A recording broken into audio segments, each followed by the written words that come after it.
अल्लाह रब्बुल इज़्ज़त ने इस मुबारक सूरत की इब्तिदा लफ्ज़ तबारक से फरमाया बरकत वाली है वो ज़ात जिसके कब्ज़ा और इख्तियार में सारा मुल्क है।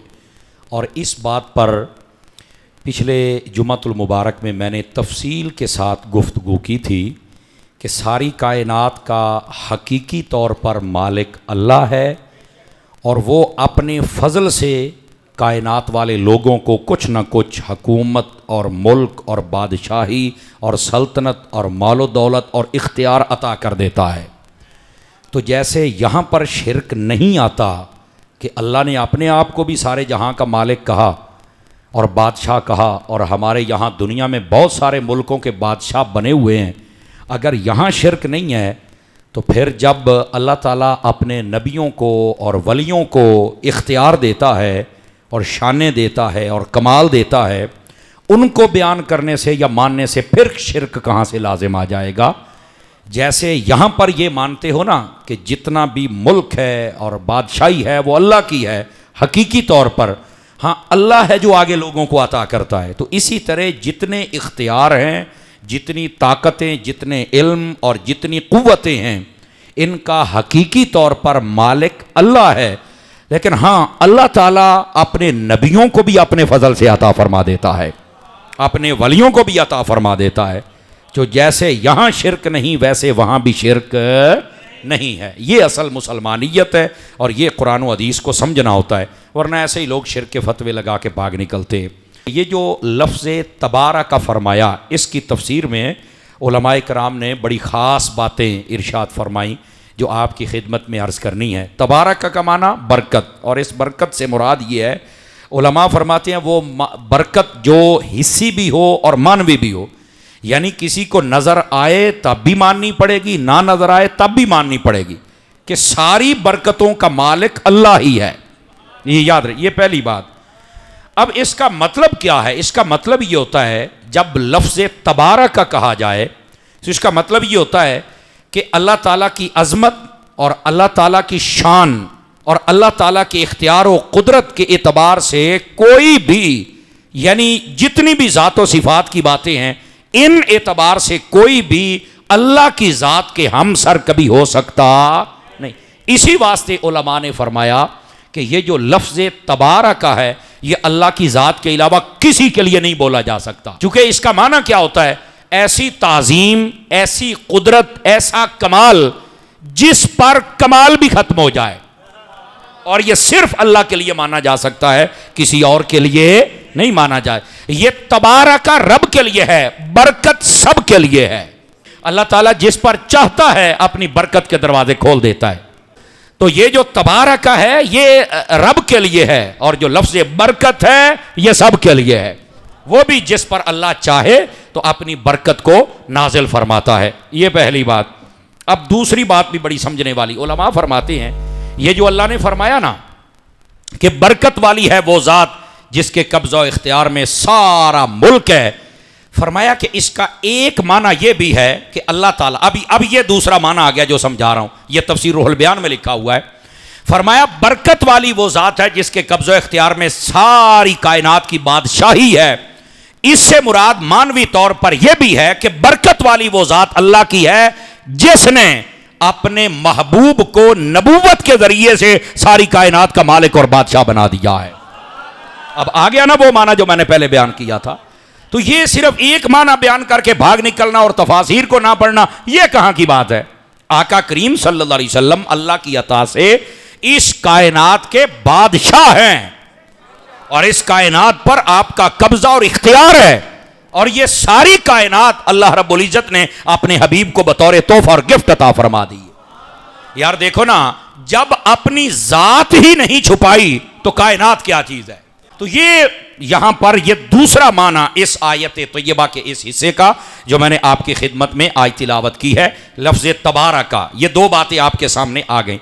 अब आ जाइए थोड़ा इसको मजीद आगे लेके चलें कि ये जो अल्लाह ताला ने फरमाया कि हमने बरकत वाली है वो ज़ात जिसके हाथ में कब्जा इख्तियार है, और अगर इससे मुराद नबी लिए जाएं तो अल्लाह ताला फिर उनको कैसे बरकत अता करता है?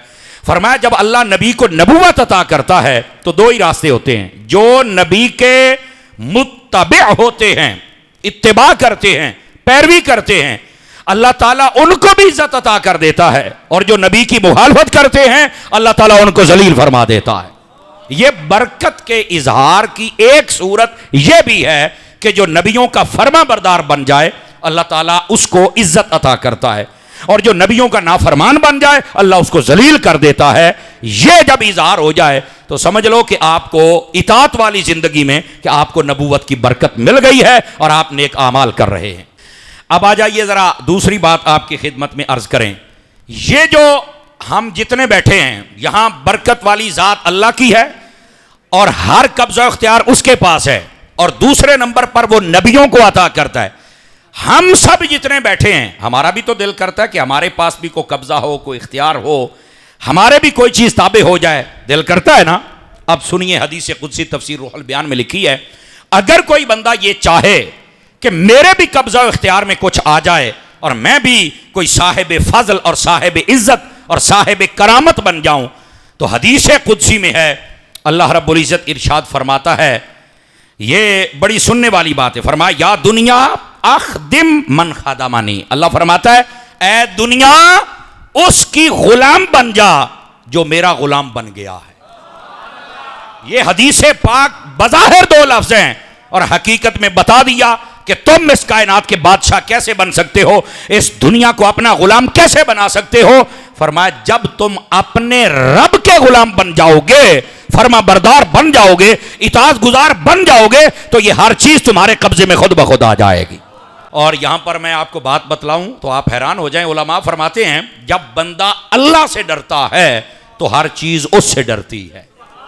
ये याद रख लीजिए। आपने देखा होगा ये हमारे मुल्क के अंदर भी एक बड़ी अजीब कैफियत है, हालांकि ये होना नहीं चाहिए। बाज़ लोग कहते हैं सानू मौलवियां तो बड़ा डर लगता है, समझ आ रही ना। हालांकि आप मौलवियों से नहीं डरते, मौलवी तो दाढ़ी रख के आप भी बन जाते हैं। आप असल में जो इनकी इबादत, इल्म और ज़ुहद और तकवा और ये हक के लिए जो बोलते हैं, आप इससे डरते हैं, और आपको डरना भी चाहिए, डरना भी चाहिए, चूंकि ये अपनी जात के लिए नहीं डराते। ये कोई हव्वे नहीं है, नहीं ना, ये कोई जिन नहीं है जो तुम्हें डराते हैं। ये सिर्फ डराते हैं कि लोगों अल्लाह के अहकाम की फर्मा बरदारी करो, ना फरमानी से बचो। ये तो इन चीजों से तुम्हें डराते हैं। और इन्होंने समझा हुआ है कि ये मौलवी इकट्ठे हो जाते हैं और हमें इनसे बहुत डर लगता है, तो ये अपने मफाद के लिए तो कभी नहीं इकट्ठे हुए। अगर अपने मफाद के लिए होते तो हम अपनी तनख्वाहें बढ़ाने के लिए कभी एहतजाज ना करते, कभी इकट्ठे ना होते। देखो मास्टर हूं, डॉक्टर हूं, सारे ही रोड ब्लॉक करते हैं, कभी मौलवियों ने अपनी तनख्वाह के लिए किया है? बोलो, कभी अपने मफाद के लिए हमने ये कहा सानू मकान नवा बना के दो, साडा मकान छोटा है जी, ऐ साडी तनख्वाह बढ़ा दियो, ये है वो, कभी सुना हो?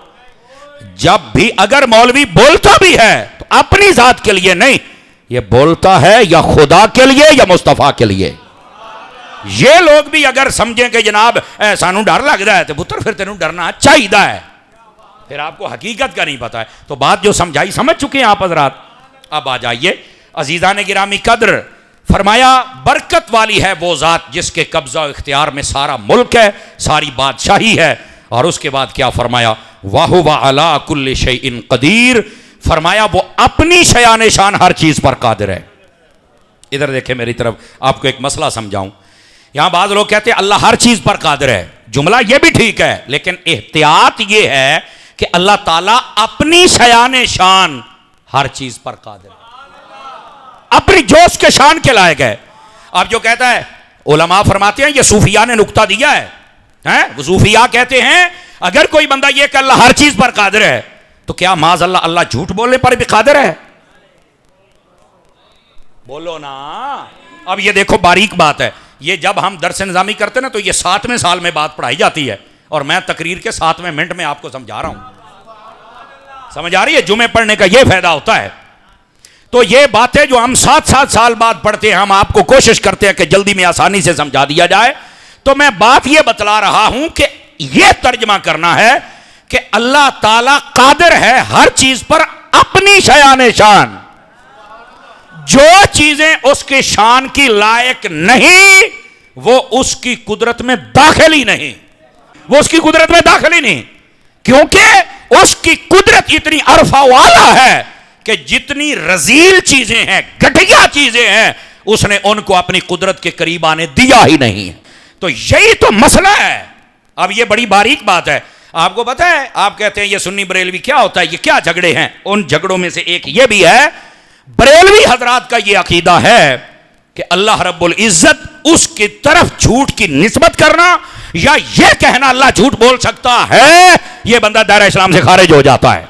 इम्काने किज़्ब का अकीदा रखने वाला भी दायरा इस्लाम से खारिज हो जाता है। पता है आपको इस बात का? नहीं पता था, आज पता चला है। और मेरे अजीज, मेरे भाई और जो दूसरे लोगों से हमारे इख्तलाफात है, उन्होंने लिखा है कि अल्लाह झूठ बोल सकता है। वो कहते हैं वो अल्लाह ही क्या है जो कादिर ना हो। तो फिर मैं कहता हूं क्या अल्लाह शादी करने पर भी कादिर है? तुम्हें शर्म नहीं आती है? और जो चीजें उसकी शयान शान नहीं, उसको कुदरत के साथ तुम डिस्कस नहीं कर सकते। तो भाई ये बात समझा रहा हूं आपको, ये अकीदा है, ये कुदरत का ये महाल है, ये हो ही नहीं सकता कि उसका ताल्लुक, जैसे अल्लाह ने फरमाया लम यलिद वलम यूलद, ना मैं किसी से पैदा हुआ ना मुझसे को पैदा हुआ, तो उसका तो ताल्लुक ही नहीं, ये महाल है, उसकी कुदरत में ये है ही नहीं। इसी तरह झूठ उसकी कुदरत में है ही नहीं, उसने अपने करीब आने ही नहीं दिया। इसीलिए तो कुरान में हर शय है पर झूठ नहीं है। यह थोड़ा मुश्किल मकाम है, इसलिए आपको मैं समझा रहा हूं। जितनी घटिया और रजील चीजें हैं उनका रब की जात के साथ ताल्लुक है, और जितने घटिया अमाल है अल्लाह रब्बुल इज्जत की जात के लिए महाल है। अल्लाह ने हर चीज को अपनी कुदरत से दूर कर दिया हुआ है। हाँ गिरामी कदर हजरात, जैसे शैतानी अमाल सिर्फ शैतान कर सकता है, ये उसके लिए है, अच्छे की उससे तवक्को नहीं है।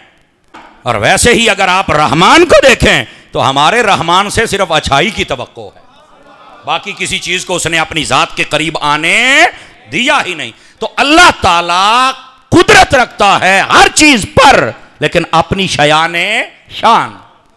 अब देखिए, अब यहां पर बात बड़ी समझने वाली है। अल्लाह रब्बुल इज्जत की जात से इन चीजों का ताल्लुक नहीं है, लेकिन लोगों में हूं तो उनका मालिक वही है, झूठ के साथ ताल्लुक ही नहीं। लेकिन तुमसे पूछेगा तुमने क्यों झूठ बोला है, समझ आ रही? वो किसी से उससे कोई पैदा नहीं हुआ, लेकिन तुम्हारा सिस्टम सारा ही ऐसे रखा है।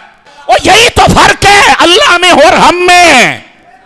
ये एक छोटी सी बात बता रहा हूं, अल्लाह पैदा नहीं होता, अल्लाह ताला हर चीज का मालिक है, मुख्तार है। रजील चीज उसके करीब तक नहीं आ सकती, वो अज़ली है, वो अब्दी है, वो मुस्तकिल भी ज़ात है। ये मुश्किल मकाम होते हैं। लेकिन देखो एक आयत है, इसने कितने मसले हमें समझा दिए।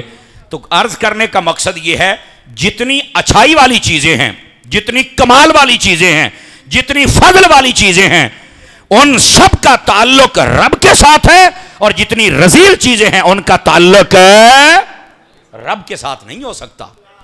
तो वो कादिर है पर अपनी शयान शान। ठीक है, अब आ जाइए जरा अगली बात। यहां पर यह बड़ी समझने वाली बात है। फरमाया अल्लज़ी खलक़ल मौत वल हयात, सुभान अल्लाह।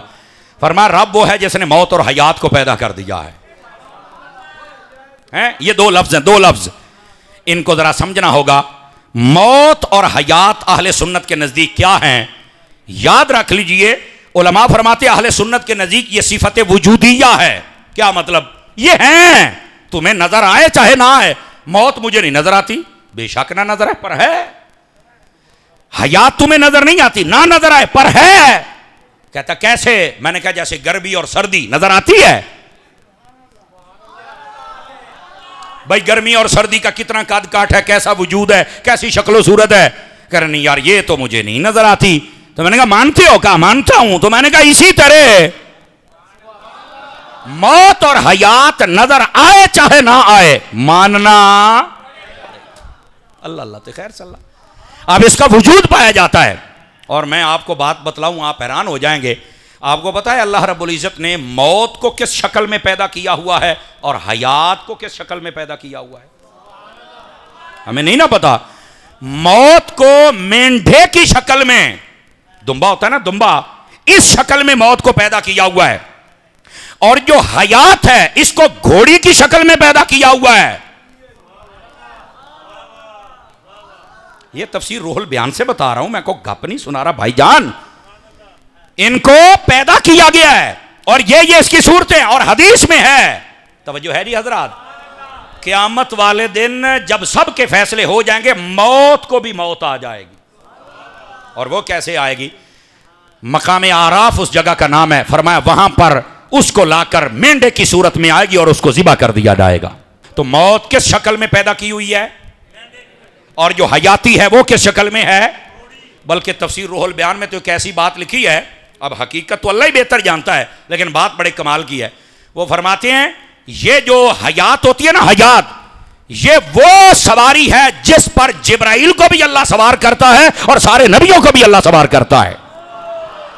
और ये तफसीर रूहुल बयान में लिखा है, फरमाया जब वो फिरौन को दरिया में गर्क करना था, और 16वें सिपारे में वाकया मौजूद है, हजरत जिब्राइल घोड़ी पर बैठ के आए थे, तो फरमाया वो यही हयाती वाली घोड़ी तो थी, और यही वजह थी। वो घोड़ी पता क्या करती, जहां वो कदम रखती थी ना, वहां से कदम उठाती थी तो फौरन सब्जा उग के खड़ा हो जाता था, फौरन। ये कुरान में है। तो उनमें एक जादूगर था जिसका नाम था सामरी। उसने जब देखा ना, यार ये कोई घोड़ी बड़े कमाल की शय लगती है, जहां कदम रखती है उठाती है तो नीचे से सब्जा उग खड़ा होता है। उसने वहां से मिट्टी उठा ली, मिट्टी उठा के अपने पास रख ली। वो फिर हजरत सैयदना मूसा अलैहिस्सलाम जब गए थे कोहे तूर पर, और पीछे अपने भाई हजरत हारून के जिम्मे लगा के गए थे पूरी कौम को, तो सामरी ने एक बछड़ा बनाया था, सुना होगा, बछड़ा सोने का बना दिया। बछड़ा बना के वो मिट्टी जो उस वक्त उसने उठाई हुई थी वो उसके मुंह में रखी तो बछड़ा भी जिंदा हो गया था, बछड़ा भी बोलने लग गया था। इतना बड़ा जब जादू होगा तो कईयों का दिमाग तो खराब होगा ना। वो कहेंगे यार क्या बात। उसने कहा ए तुहाडा खुदा है, वेखो सोने का बनया तो मैं इन्हू जिंदा कर छड़िया। वो कईयों के दिमाग फिर गए। वहां पर ये बड़े मुश्किल मकाम होते हैं, खुदा की कसम, ये उम्मत के लिए ना, और लोगों के लिए, और साहिब ईमान बंदे के लिए ईमान बचाना बड़ा जरूरी होता है। इसी तरह आजकल के जितने दाढ़ी मुंडे, फासिक और फाजिर और शराबी और कबाबी और जादूगर, ये तुम्हारे सामने ऐसे करतब करते हैं तो तुम परेशान हो, पीर ते बड़ी अगे वाली है। मैं क्या बिल्कुल पिछे वाली है। क्यों? मैं क्या जेड़ा मुसल्ले ते नहीं खलो सकिया, नमाजा नहीं पढ़ सकिया, कुरान नहीं पढ़ सकिया, वो अगे वाला कितों है, वो पीछे वाला है। ये जो इसने करतब सीखे हुए ना, करतब, ये चंद आमाल हैं जो करके बंदा करतब हासिल कर लेता है, जैसे सामरी ने हासिल किया। यही तो हमारे इम्तिहान की जगह होती है कि जादूगरी और शोबदाबाजी को देखकर हम फिर जाते हैं या अपने दीन पर हम साबित और कायम रहते हैं। आपने जिसको देखना है कि यह बंदा कैसा है, यह ना देखें कि इसने जेब में रुमाल डाला, पैसे बना के निकाल दिए, मेरी जेब में पैसे डाले तो उसकी जेब से निकल आए। इतनी बात देखे ये ना कर बंदा बड़ा पहुंचे हुआ है। ए वे वेख्या कर शरीयत का ताबेदार है कि नहीं, क्योंकि जब तक शरीयत की ताबेदारी ना हो बंदा किसी मकाम पर पहुंच सकता ही नहीं। ये मकाम बड़े खास हैं और बड़े समझने वाले हैं मेरे अजीज, मेरे भाई। तो अर्ज करने का मकसद ये, मौत क्या किस शक्ल में है, मेंढे के शक्ल में, और हयात के शक्ल में है। ओ यार बोलो तो सही ना। अल्लाह के बंदो, ये आपके लिए मोती हम चुन के लेके आते हैं ताकि जुमे के जुमे आपकी झोली में कुछ ना कुछ डाल दिया जाए और पूरा हफ्ता फिर खुश रहो। ठीक है, ये है मौत और हयात इस शक्ल में। लेकिन अगली बात सुनिए, आपको पता है सूफिया किसको कहते हैं, मौत क्या है और हयात क्या है? इधर देखिए मेरी तरफ। सूफिया कहते हैं मौत ये है कि बंदा जिंदा होकर भी रब की नाफरमानी करे, ये मौत है, ये मौत है। और जिंदगी क्या है कि जितनी जिंदगी है बंदा अपने मालिक के सिपुर्द कर दे। क्या मतलब? कि सारी जिंदगी में अपनी मर्जियों का मालिक ना रहे, बल्कि अपने मालिक की मर्जी के मुताबिक जिंदगी बसर कर ले। यह बंदे की जिंदगी होती है। हमारे यहां क्या है, अब हम क्या हैं यह फैसला आप खुद फरमा लें। सूफिया कहते हैं बंदा जो जिंदा है और फिर गुनाह कर रहा है, समझ लो मुर्दा फिर रहा है। और बंदा जिंदा है नेकियां कर रहा है, फरमाया ये जिंदा है। ये सूफिया के नजदीक पहला माना। अब जागे तो दूसरा माना भी बताऊं आप हजरात को। दूसरा माना, ये इसको फलसफा भी आप समझ लें। वैसे मौत और हयात पता किस चीज का नाम है? सांस चल रही है तो जिंदा, सांस निकल गई तो मुर्दा। ये हुक्म इसी पर है।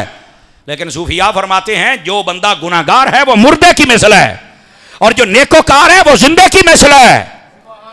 और दूसरा जो माना बयान किया, फरमाते हैं सिर्फ सांसों तक बात नहीं है, अगर फलसफा पढ़ेंगे तो बात और आगे जाएगी कि मौत क्या है और जिंदगी क्या है।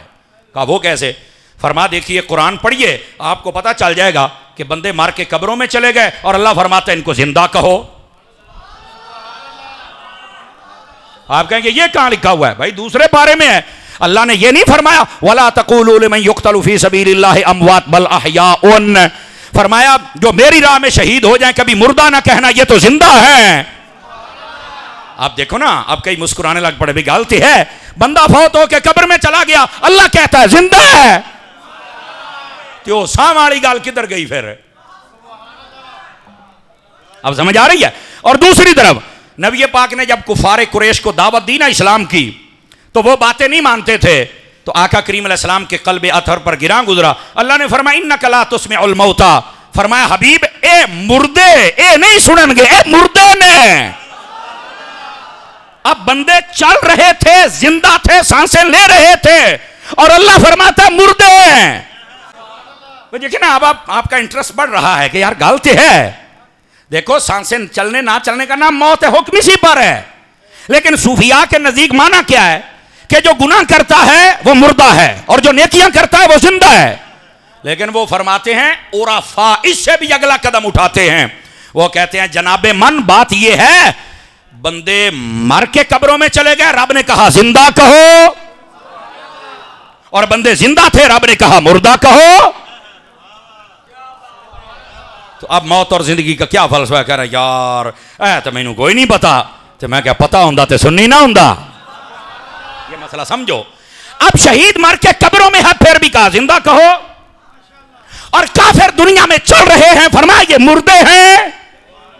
अब ओराफा कहते हैं, औलिया कहते हैं, सूफिया कहते हैं, और पंजाबी चा खत मेरे बाबे कहते ने। किसी का बाबा प्यो होएगा तो उन्हें समझ आएगी ना, समझ आ रही है? अब क्या कहते हैं ये बुजुर्ग? वो फरमाते हो तुहानू ये नहीं पता, असल मतलब ये है अब तुम्हें तलाश करना पड़ेगा कि हकीकत में मौत और जिंदगी किस चीज का नाम है। क्या चीज थी जिसने शहीद को कब्र में जाके भी मरने नहीं दिया, और क्या चीज थी जिसने काफिर को जिंदा रहते भी मार डाला? अब ये चीज तलाश करनी पड़ेगी। मैं बोलता हूं जुमला, देखना कितना मजा आएगा। वो चीज पता क्या है? वो है ताल्लुक़े मुस्तफ़ा। हाय हाय हाय हाय, वो क्या है? ताल्लुक़े मुस्तफ़ा सल्लल्लाहु अलैहि वसल्लम। ईमान वालों, जिसका ताल्लुक मुस्तफ़ा से है वो मर के कब्र में चला जाए वो फिर भी जिंदा है, और जिसका ताल्लुक टूट जाए वो जिंदा रहकर भी मुर्दा है। इस बात को समझे आप? तो अब कितनी बातें खुल के आपके सामने आ गई। मौत और हयात किस शक्ल में है, क्या है, ये सब पता चल गया। सूफिया के नजदीक और अफा के नजदीक मौत और हयात क्या पता चल गया? ये जो इब्ने आदम है ना, इब्ने आदम, ये इतनी जल्दी किसी के सामने झुकता नहीं है। ये बड़ी शय समझता है अपने आप को। हाँ, इसमें बस औकात बड़ा तकब्बुर होता है, बड़ा जबर होता है, यह बड़ा ताकतवर समझता है। नबी पाक अलैहिस्सलाम ने इरशाद फरमाया ये जो इब्ने आदम है ना, अगर तीन चीजें इसके पास न आती तो शायद ये किसी के सामने सर न झुकाता। तीन चीजें हैं जो इसका सर झुका देती हैं। पूछा गया हुजूर वो क्या क्या चीजें हैं? फरमाया सबसे पहले है फक्र, गरीबी। जब बंदा गरीब होता है तो फिर ये झुकता है। जितने अमीर हैं अब वो तो झूठ को पैसे देकर सच बना लेते हैं, झुकते ही नहीं हैं। ऐसा है कि नहीं है? झुकने का नाम ही नहीं। उनको पता हमारे पास पैसा है, हम खरीद लेंगे। बंदे खरीदे जाते हैं, गवाह खरीदे जाते हैं, केस के माहौल को बदला जाता है, और कहते हैं जितनी देर मैं तू कुछ कर ही नहीं सकता, ठीक है ना। और जब गरीब हो जाए तो कहता यार मैं नीवा बंदा, मैनू अल्लाह वास्ते माफ कर दो। आपने तवज्जो नहीं फरमाई। और यहां मेरी बात को सुनना, एक माना यह है और एक माना यह है, जो अमीर होता है ना, यकीन करो अल्लाह मुझे मुआफ फरमाए, ये जिनको अल्लाह तौफीक देता है सुभान अल्लाह, ये तो बस औकात बेचारे मस्जिद में नहीं आ सकते, नमाजें नहीं पढ़ सकते। ये तो बेचारे ईद वाले दिन आए तो ये बड़े अजीब और गरीब तरीके से बेचारे आते हैं, और इनकी कोशिश होती है कि हमारे साथ कोई गरीब ना खड़ा हो जाए, ऐसी फिरौनी सिफतें लेके आते हैं। और जो गरीब होता है काम काज जब भी खत्म हो, जितना भी थका हुआ हो, कहता नहीं सजदा करके सोना है। और अमीर सारा दिन जो झूठ है, मिलावट है, रिश्वत है, सब कुछ करके तो बाद में नशे की गोलियां खा के सो जाता। मैनू नींदर नहीं आउंदी। मैं क्या सारी दिहाड़ी करतूत जो बड़े चंगे कीते नहीं, नींदर ते पुत्र तेनू इंज ही आउणी है ना। और जितने अमीर हैं अल्लाह के फर्मा बरदार भी हैं और माल खैरात भी करते हैं, अल्लाह ताला उनको सलामत रखे और उन जैसे लोगों की और कसरत फरमा दे। और जितने गाफिल हैं अल्लाह उनको गफलत से निकाल कर अपनी रहमत में ले आए। हम तो दुआ कर सकते हैं, लेकिन ये तो मसले पर तबसरा हो रहा है ना। बस औकात कमेंटों के अंदर शुरू हो जाते हैं, ले तू साढ़े खिलाफ हो गया है। मैं क्या, मैं हर चवड़ के खिलाफ हाँ। अब ये पहली बात कि अगर फाकर ना आता तो ये कभी ना झुकता, ठीक है। लेकिन याद रखना, मैं अक्सर कहता हूं बंदे के पास मालो दौलत हो और तबीयत हो फिरौन जैसी, शद्दाद जैसी, कारून जैसी, नमरूद जैसी, यजीद जैसी, तो लानत है ऐसी दौलत पर। और अगर दौलत हो और तबीयत हो उस्मान गनी जैसी, हजरत अबू बकर उमर जैसी और मौला अली शेर खुदा जैसी, तो फिर तो क्या ही बात है ना जी, है। तो अपनी अपनी तबीयत का फर्क होता है। पहली बात, अगर फाकर ना होता तो ये कभी ना झुकता। अब दूसरी बात, आका करीम अलैहिस्सलाम ने इरशाद फरमाया, अगर इब्ने आदम को मर्ज ना लगता, ये हमेशा तंदुरुस्त और तवाना और तकड़ा रहता, तो ये कभी किसी के सामने ना झुकता। ये तो ये कहता है मैं ईंट का जवाब पत्थर से देता हूं, कदी ईट का जवाब फुल दे नाल भी दे ले। और मैं आपको बताऊं ईंट का जवाब पत्थर से कब देना होता है।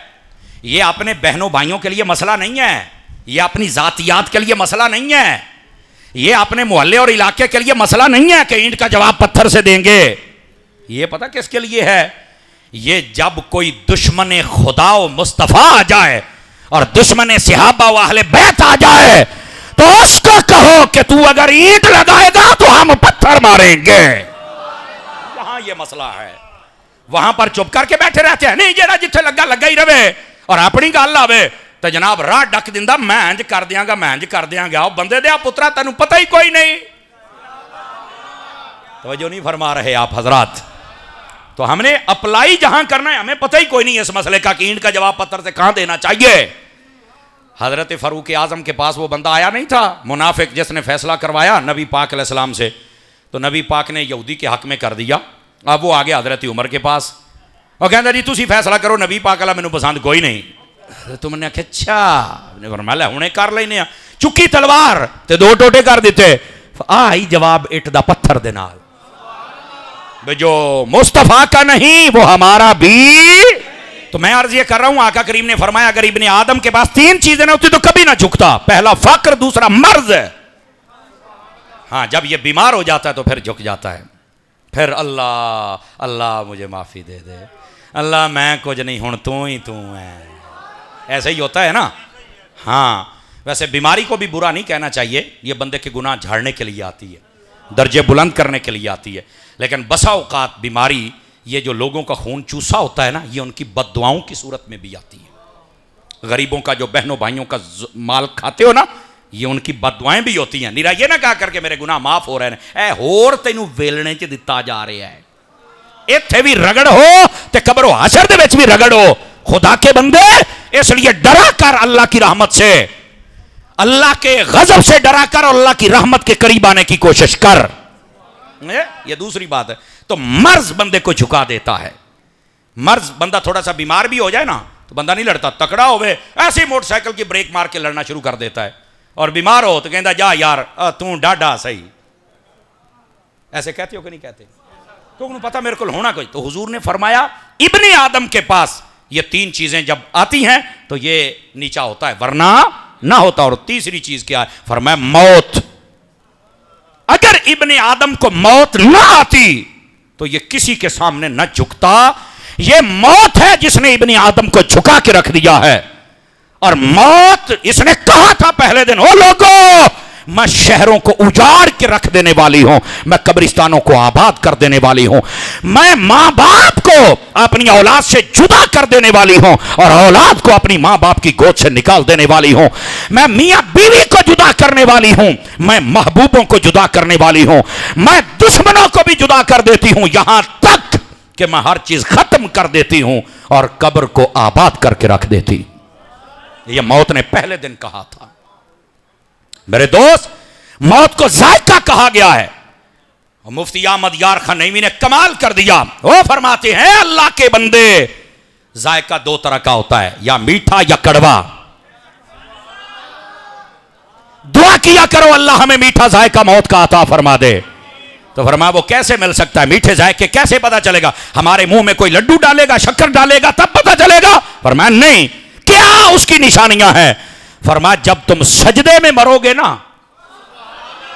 तो ये मीठा जायका है, जब रोजे की हालत में मरोगे ना तो मीठा जायका है, जब सहाबा और अहले बैत का अदब करके मरोगे ना तो ये मीठा जायका है, जब मां बाप के अदब रहोगे, मिलावट ना करोगे, धोखे ना करोगे, फरार नहीं करोगे तो ये मीठा जायका होगा। और इससे भी मीठा लेना चाहो तो दुआ किया करो या मक्के मौत आ जाए या मदीने गुंबद खदरा के सामने आ जाए। है मीठा जायका। और कड़वा जायका, डाका मारता मारा गया, बदकारी करते मारा गया, शराब पीता शराब पीती मर गया, नाफरमान था मर गया, मां बाप नाराज है मर गया। समझ आ रही है? गंदी मौत मर गया। वहां शादी नहीं हुई, यहां नहीं हुई, खादियां जहर दियां गोलियां ते हराम मौत मर गया। ये कड़वा जायका है। दुआ करें अल्लाह हमें मीठा जायका अता फरमाए। ये हम सब के लिए बहुत जरूरी है। और आगे बात फरमाया हमने ये मौत और हयात जो अता की है हम जांचें, और इसका आसान माना है हम आजमाएं कि तुम में से कौन है जो अच्छे अमल करता है अपने रब की रजा के लिए। तो यहां से उन लोगों को भी समझना चाहिए जो अच्छे आमाल को कोई कदर और वक़ात नहीं देते। अच्छे आमाल किया कीजिए, अच्छे आमाल ये क़यामत वाले दिन तुलेंगे और इनके सदक़े में तुम्हारे दर्जे बुलंद होंगे, और ये अच्छे आमाल हमें करने चाहिए। सूफिया से पूछा गया अच्छे आमाल में सबसे बेहतरीन चीज क्या है? फरमाया 5 वक्त की नमाज, ये सबसे अच्छी चीज है। और आगे क्या फरमाया? फरमाया जो 5 वक्त की नमाज शुरू कर दे अल्लाह उसके दिल पर तजल्ली डालता है, फिर पर्दे उठ जाते हैं, फिर वो 5 नहीं पढ़ता, तहज्जुद भी पढ़ता है, फिर वो सिर्फ 5 नहीं पढ़ता, वो साथ में इशराक व चाच भी पढ़ता है, वो नवाफिल भी पढ़ता है, वो अवाबीन भी पढ़ता है। और फिर फरमाया सिर्फ यहां तक नहीं, जब रात लोग सो जाते हैं वो उठ के खड़ा हो जाता है मुसल्ले पर। और ये हदीसों में भी है जब लोग सोए हुए हों और बंदा उठ के रब की इबादत करे अल्लाह उसे कभी मरने देता ही नहीं है। इसका क्या मतलब है? उसका किरदार, उसका नाम, उसकी सोच, उसकी फिक्र, उसका अकीदा, उसका नाम यह जिंदा रह जाएगा। समझ आ रही है हजरात? तो अच्छे अमाल किया कीजिए। ये जो अच्छे अमाल की तरफ नहीं ना, कई बंदे आजकल तो खुदा की कसम ऐसा माहौल आ गया, अल्लाह हमें महफूज फरमाए हर फितने से। कई पीर ऐसे आ गए जो आके कहते हैं बा मेरे मुरीद हो जाओ, ना दाड़ी दी तो लोड़ है, ना नमाज आदि, आप उत्ते पढ़ेंगे मैं जो। हाँ ऐसे है ना जी। ये माहौल में कैसे गंदे लोग आ गए भाईजान। ऐसे गंदे लोगों से बच जाइए। अल्लाह दी कसम चुक के कहना है तेन कभी जन्नत च ना लेके जा सकणगे जब तक ये तौबा करके शरीयत के रास्ते पर आके तुम्हें तौबा ना करवा लें, वरना ये नहीं, ये ड्रामेबाज है सारे, भंगी चरसी नशई। ये हमारा दीन भंग और चरस और नशे के साथ किस तरह ताल्लुक ही नहीं है। हमारे मजहब में तो ये हराम है। हमारे मजहब में वुजू है, मुसल्ला है, सजदा है, तिलावत है, नमाज है, क़याम है, रुकू है, सलाम है। ये हमारे मजहब में है। जो हमारे मजहब में है उससे तो पीछे ना भागो। तो कैसे लोग आ गए जी मैं आज छड्डो परे जी नमाज की लोड़ ही कोई नहीं, तू बस धमाल पाया कर ते तू बस कवाली सुनिया कर, बस ला देने ढोलों दे मगर और कुट्टो। इनको ये तो कह सकता था ना कि तिलावत कर तू जन्नत में जाएगा। इमाम हुसैन ने नेज़े पे चढ़ के किया कि नहीं किया? ये कौन है रोकने वाला यार? कवाली की भी शरायत है, शरायत के अलावा तो उसका भी जवाज की सूरत ही नहीं बन सकती यार। तो मैं जो बात कह रहा हूं इस बात को समझने की कोशिश कीजिए और अपनी इस्लाह कीजिए। ये अच्छे आमाल हमारे लिए बड़े जरूरी हैं भाईजान। अच्छे अमाल को आज कुछ नहीं समझा जा रहा, बल्कि मैं हदीस सुनाऊं, अगर आप जाग रहे हैं तो सुनाऊं। नबी पाक ने फरमाया, बंदा मोमिन जब मर के कब्र में जाता है, सवालों जवाब होते हैं, कामयाब हो जाता है, सारे चले जाते हैं, उसकी कब्र में एक नूरानी चेहरे वाला बुजुर्ग आ जाता है। हदीस शरीफ है। वो कब्र वाला पूछता है, मन अंता, तू कौन है? तो वो कहता है, ना सिद्दीकों का, मैं तेरा यार हां, मैं तेरा सज्जन हां। सिद्दीक दोस्त को कहते हैं। अच्छा, तो वो कहता है, बड़े बड़े दोस्त थे यार, कई दुनिया में रह गए और कई कब्र तक छोड़ के पीछे रह गए, और सबसे बड़ी यारी तो मेरी हुजूर से सी, वो आए और मुझे दीदार का शर्फ बख्शा और मैं कामयाब हो गया। अब तू कौन सा दोस्त है? तो वो कहता है, अना अमलु का सालिह हो, मैं तेरा नेक अमल हूं। अल्लाह ने मुझे कहा है कि ये बंदा कब्र में आया है, ये इसका नया घर है, अकेला है, इसका शायद दिल ना लगे, तो फरमाया कि तू इंसानी शक्ल इख्तियार करके ना इसके साथ जरा गप शप लगा, ताकि मेरे बंदे का दिल तो लग जाए ना। ये है नेक अमाल। करेंगे नेक अमाल। नबी पाक अलैहिस्सलाम ने इरशाद फरमाया नेक अमाल के बारे में, थोड़े कर लो लेकिन हमेशगी के साथ कर लो, थोड़े कर लो लेकिन हमेशगी के साथ। आप सिर्फ 5 नमाजें पढ़ लें, आप ना पढ़े तहज्जुद, ना पढ़े अब अभी, ना पढ़े आप इशरा को चाहे, लेकिन 5 तो जारी रखो ना। आप रोजाना का सिर्फ 1 रकू पढ़ लें, आप ना पढ़े पूरा पाया, ना पढ़े अद्धा, ना पढ़े पूरा सपारा, लेकिन रोज तो पढ़ो ना। आपको पता है ये जो कहा गया कि इबादत और नेकियां अगरचे थोड़ी करो लेकिन रोज करो, इसका क्या मतलब है पता है? वैसे आओ तुम्हें सूफियाना नुक्ता बताऊं, इसमें राज क्या है।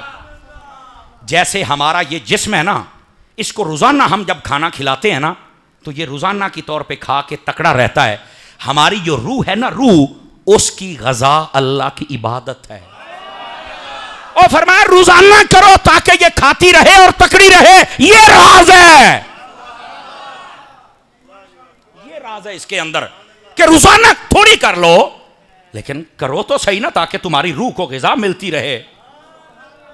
तो करोगे रोजाना की बुनियाद पर, यह बहुत जरूरी है।